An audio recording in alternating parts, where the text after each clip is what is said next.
Hello friends, welcome to my YouTube channel study पार PCS. आज हम लोग करेंगे क्लास 6 की एनसीईआरटी का जो चैप्टर है 7। कौन सा है? राज्य से साम्राज्य। ये 7 नंबर अध्याय है।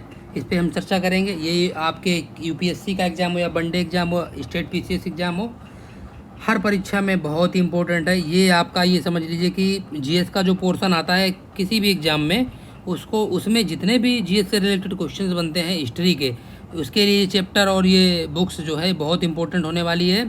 चलिए शुरुआत करते हैं हम लोग। आज एक नया अध्याय 7 नंबर। इसके 3 अध्याय और बचे हुए हैं। हमारे अतीत जो पुस्तक है भाग 1। चलिए शुरुआत करते हैं। सबसे पहले हम लोग जानेंगे रोशन के रुपए, यानी कि रोशन एक यानी कि स्टूडेंट है, उसके अंदर एक विचार आया, वो जान लेते हैं। फिर उसके आगे चैप्टर पूरा कवर करेंगे। जन्मदिन पर रोशन के दादाजी से कट यानी कि कड़क क्या मिले, कड़क नोट मिले। उसने उन्हें अपने हाथ में दबा रखा था। उस एक नया सीडी खरीदने का बहुत मन था, लेकिन साथ ही वह बिल्कुल नए कड़क नोटों को देखना और छूकर महसूस करना चाहती थी। तभी उसने पाया कि सभी नोटों में दाहिनी तरफ गांधी जी का मुस्कुराता चेहरा बना हुआ था और बाईं तरफ छोटे शेर चित्रित थे। उसने सोचा, आखिर यहाँ शेर क्यों बने हैं? उसके अंदर विचार आया। देखिए, ये आकृति में दिखाया गया है शेरों वाला स्तंभ। ये इस तरीके से दिखाई गई है आकृति। ये देखिए शेर दिख रहा है। ये तरीके से उसके अंदर विचार आया। किसके अंदर? रोशन के अंदर। चलिए कि देखते हैं क्यों आया। इस अध्याय में रोशन के रुपए वाली सामग्री बच्चे की तस्वीर के साथ लगाएं। हम जिन शेरों के चित्र रुपयों एवं पैसों पर देखते हैं, उनका एक लंबा इतिहास है। उन्हें पत्थरों को काटकर बनाया गया और फिर उन्हें सारनाथ में एक विशाल स्तंभ पर स्थापित किया गया था। सारनाथ कहाँ पे पड़ता है? ये पड़ता है वाराणसी के नज़दीक, उत्तर प्रदेश में।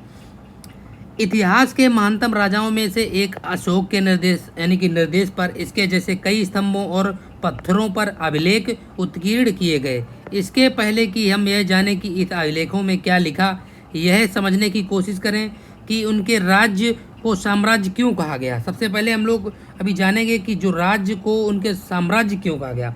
अशोक जिस साम्राज्य पर यानी कि जो जहाँ का शासक जो शासन करता था, उसकी स्थापना उनके दादा चंद्रगुप्त मौर्य ने लगभग 2300 साल वर्ष पूर्व की थी। किसकी बात हो रही है दोस्तों?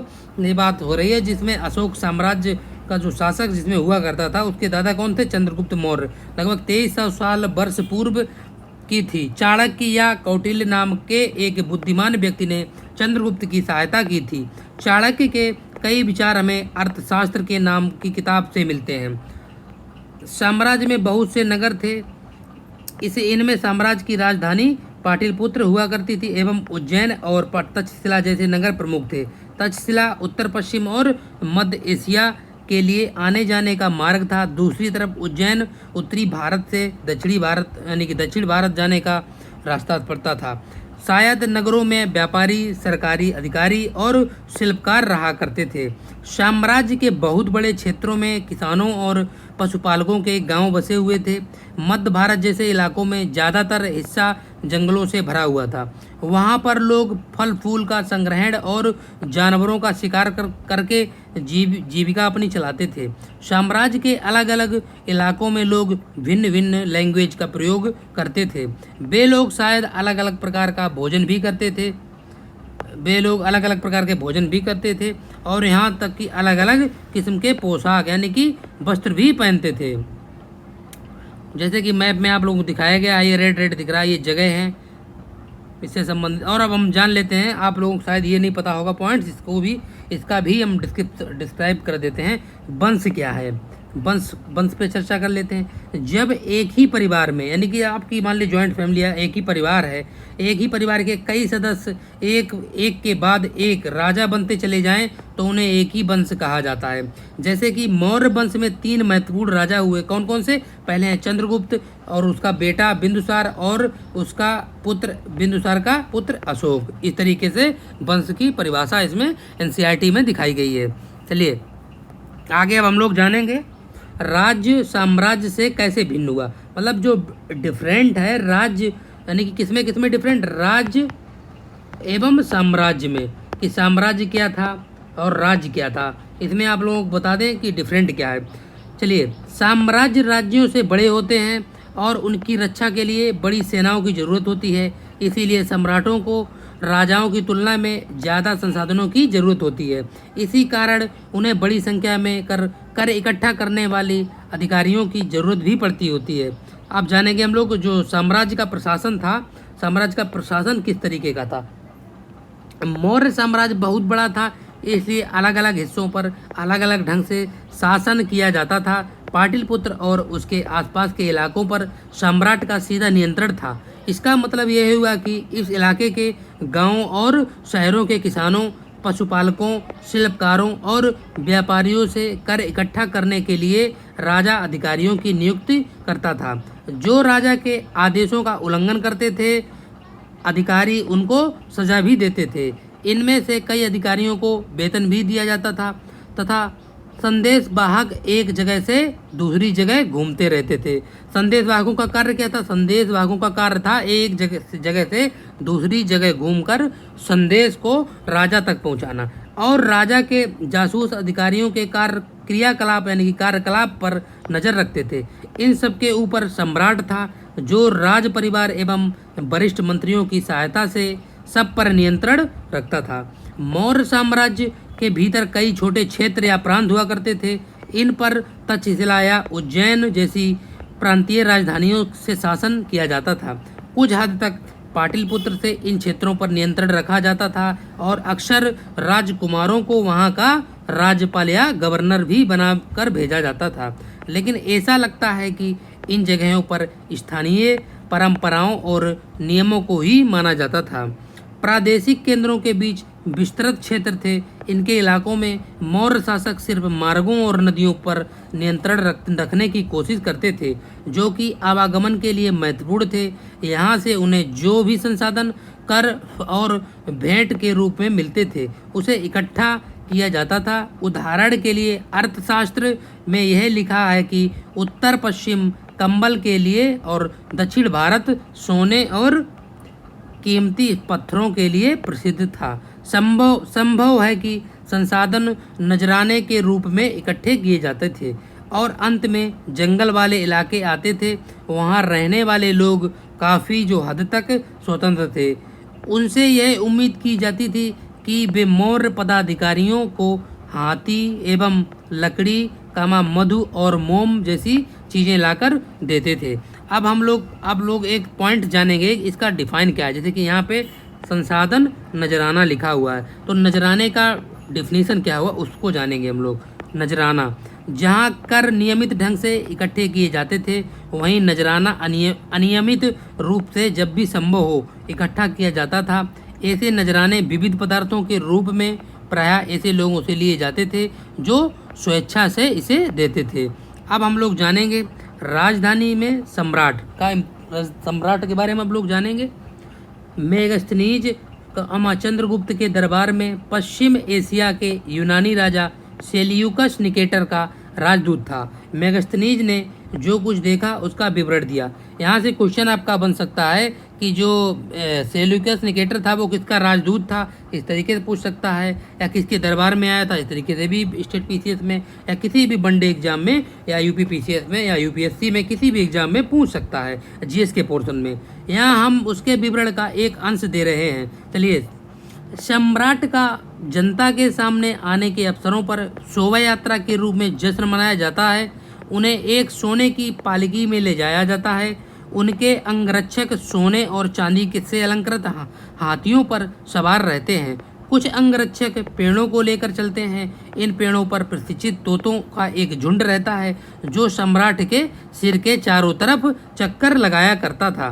राजा सामान्यतः हरियारबंद महिलाओं से घिरे होते थे। वे हमेशा इस बात से डरे रहते थे कि कहीं कोई उनकी हत्या करने की कोशिश ना करे।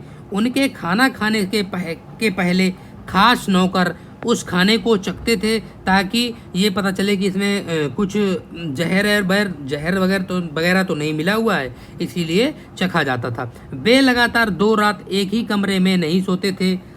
और अब जानेंगे पाटलिपुत्र आधुनिक पटना के बारे में कि जो पटना था कैसी उसकी उत्पत्ति क्या था, पटना किस जगह पे है, अब इस पे चर्चा करते हैं। यह एक जो विशाल और खूबसूरत नगर है, कौन? पटना। यह एक विशाल प्राचीर से घिरा है जिसमें 570 बुर्ज और 64 द्वार हैं। 2 और 3 मंजिल वाले घर हैं, लकड़ी और कच्ची ईंटों से बने हैं। राजा का महल भी काठ से बना है जिसे पत्थर की नक्काशी से अलंकृत किया गया है। यह चारों तरफ से उद्यानों और चिड़ियों के लिए बसेरों से घिरा है। चलिए अब हम लोग देखते हैं अशोक एक अनोखा सम्राट। अशोक एक अनोखा सम्राट क्यों है, क्या कारण रहे होंगे, ऐसे इसने क्या अशोक ने कार्य किए हैं जिससे कि इसे महान अशोक कहा गया। अनोखा कार्य करने के लिए अशोक को जानते हैं। क्यों जानते हैं? अशोक मौर्य वंश के सबसे प्रसिद्ध शासक थे। वह ऐसे पहले शासक थे जिन्होंने अभिलेखों द्वारा जनता तक अपने संदेश पहुंचाने की कोशिश की।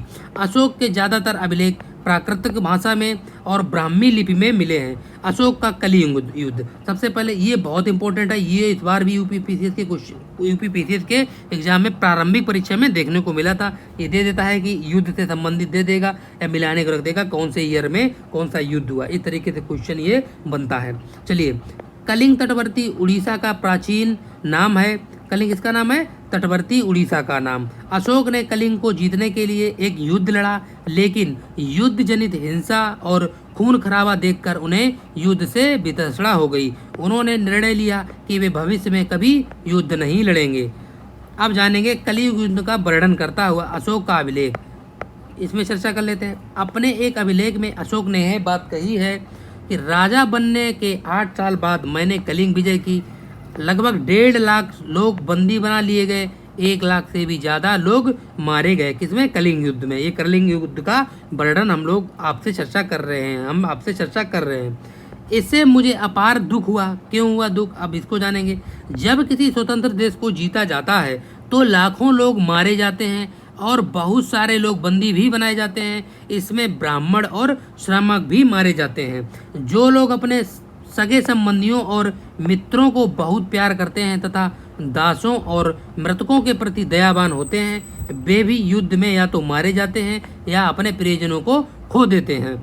इसीलिए मुझे पश्चाताप हो रहा है। अब मैंने धर्म पालन करने एवं दूसरों को इसकी शिक्षा देने का निश्चय किया। मैं मानता हूँ कि धर्म के माध्यम से लोगों का दिल जीतना बलपूर्वक विजय पाने से ज़्यादा अच्छा है। यह अभिलेख भविष्य के लिए एक संदेश के रूप में इसलिए उत्कीर्ण कर रहा हूँ कि मेरे बाद मेरे बेटे और पोते भी युद्ध ना करें। ये किसने कहा? ये कहा है अशोक ने। ये लिखा था किसमें? कलिंग युद्ध का जो वर्णन मिला है, जिसके अभिलेख मिले गए हैं, उसमें ये बोल पाए गए हैं। इसके बदले उन्हें सोचना चाहिए कि धम्म को कैसे बढ़ाया जाए। अब हम लोग जानेंगे जो अशोक का जो धम्म अभिलेख है। धम्म क्या है? अशोक का धम्म क्या था उसको हम लोग जानेंगे। अशोक के धम्म में किसी देवता की पूजा अथवा किसी कर्मकांड की आवश्यकता नहीं थी।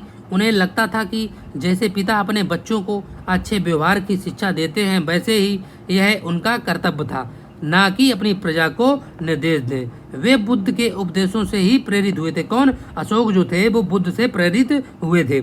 ऐसी कई समस्याएं थी जिनके लिए उनमें संवेदना थी। उनके साम्राज्य में अलग अलग धर्मों को मानने वाले लोग थे और इससे कई बार टकराव पैदा हो जाता था। जानवरों की बलि चढ़ाई जाती थी और दासों और नौकरों के साथ क्रूर व्यवहार किया जाता था। इनके अलावा परिवार में व पड़ोसियों के बीच भी झगड़े होते रहते थे। अशोक ने यह महसूस किया था कि इन समस्याओं का निदान उनका कर्तव्य है। इसलिए उन्होंने धर्म यानी कि धम्म और महामात्य नाम के अधिकारियों की नियुक्ति की, जो जगह जगह जाकर धम्म की शिक्षा देते थे। अब एक क्वेश्चन यहाँ से भी बन सकता है, धम्म महामात्य नाम के अधिकारियों की नियुक्ति किसके शासनकाल में हुई थी? इस तरीके से क्वेश्चन पूछ सकता है आपके किसी भी वनडे एग्जाम में या यूपीपीसीएस के एग्जाम में या फिर यूपीएससी के एग्जाम में। तो इसका आंसर सीधा था अशोक। इसके अतिरिक्त अशोक ने अपने संदेश कई स्थानों पर शिलाओं और स्तंभों पर खुदवा दिए। शिलाओं को मतलब आप लोग जानते हैं, शिलाओं का मतलब होता है पत्थर। शिला का मतलब होता है पत्थर। अधिकारियों को यह निर्देश दिया गया कि वे राजा के संदेश को उन लोगों को पढ़कर सुनाएं जो खुद पर पढ़ नहीं सकते थे। अशोक ने धम्म के विचारों को प्रसारित करने के लिए सीरिया, मिस्र, ग्रीस में दूत भेजे थे। अपने पुत्र महेंद्र और पुत्री संघमित्रा को इसी कार्य हेतु उसने श्रीलंका भेजा था। अब क्वेश्चन यहाँ से भी बन सकता है कि महेंद्र जो हैं किन के पुत्र थे, तो वो थे अशोक के पुत्र। और इस तरीके से पूछता अशोक की जो पुत्री थी उसका नाम क्या था, तो उसकी पुत्री का नाम था संघमित्रा। चलिए, उन्होंने सड़कें बनवाई, कुएं खुदवाए और विश्राम गृह बनवाए थे। किसने? अशोक ने। इसके अतिरिक्त उन्होंने मनुष्यों व जानवरों की चिकित्सा की भी व्यवस्था की। यहाँ से बहुत क्वेश्चन इंपॉर्टेंट बनते हैं। ये जो भाग है ये आप बहुत इंपॉर्टेंट है, ये आप बहुत अच्छे से इसको कवर करें, क्योंकि युद्ध मिलाने को रख देता है यहाँ से क्वेश्चन। इस बार यूपीपीसीएस ने यहाँ से क्वेश्चन पूछा था। अपनी प्रजा के लिए अशोक का संदेश क्या था? अशोक ने अपनी प्रजा के लिए एक संदेश का जो संदेश छोड़ा था, उसके कुछ साक्ष्य अभिलेख मिले थे शिलालेखों पे। लोग विभिन्न अवसरों पर अनुष्ठान करते हैं। उदाहरण के लिए जब वे बीमार होते हैं, जब उनके बच्चों का विवाह होता है, बच्चों के जन्म और जब यात्रा शुरू करते हैं, तब वे तरह तरह के अनुष्ठान करते हैं। ये कर्मकांड किसी काम के नहीं है। इसके बदले यदि लोग दूसरी रीतियों को माने तो वह ज़्यादा फलदायी होंगे। ये अन्य प्रकार की रीतियाँ क्या हैं, जानेंगे अब हम अन्य प्रकार की रीतियाँ क्या हैं। अपने दासों और नौकरों के साथ अच्छा व्यवहार करना, बड़ों का आदर करना, सभी जीवों पर दया करना, ब्राह्मणों तथा श्रमणों को दान देना, अपने धर्म की प्रशंसा या दूसरों के धर्म की निंदा करना, दोनों ही बातें गलत हैं। हर किसी दूसरे धर्म का आदर करना चाहिए। यदि कोई अपने धर्म की बड़ाई और दूसरों के धर्म की बुराई करता है तो वह वास्तव में अपने धर्म को ज़्यादा नुकसान पहुंचा रहा है। इसीलिए हर किसी को दूसरे के धर्म के प्रमुख विश्वासों को समझने की कोशिश करते हुए उसका आदर करना चाहिए। चलिए, आज के इस वीडियो में इतना ही। वीडियो कैसी लगी हमें कमेंट बॉक्स में कमेंट करके बताएं। यदि आप मेरे चैनल पर नए विजिट किए हों तो मेरे चैनल को सब्सक्राइब कर लें, जिससे कि आप पूरी एनसीईआरटी उसमें प्लेलिस्ट मैंने बना दी है, उससे आपकी एनसीईआरटी कवर हो जाएगी और आपका जो बेस है बहुत स्ट्रांग हो जाएगा। और आपका जो यूपीएससी का एग्ज़ाम है या किसी भी अन्य परीक्षा का एग्ज़ाम है, आपका बेस इतना मजबूत होगा, इतनी पकड़ होगी कि आपकी परीक्षा जो है बहुत ही आसान हो जाएगी और बहुत कम समय में आसानी से आप एग्ज़ाम क्रैक कर पाएंगे। इसीलिए आप मेरे चैनल को सब्सक्राइब कर लें। मेरे चैनल का नाम है स्टडी फॉर पीसीएस। चलिए, मिलते हैं अगले वीडियो में। तक के लिए टाटा, बाय बाय, जय हिंद, धन्यवाद।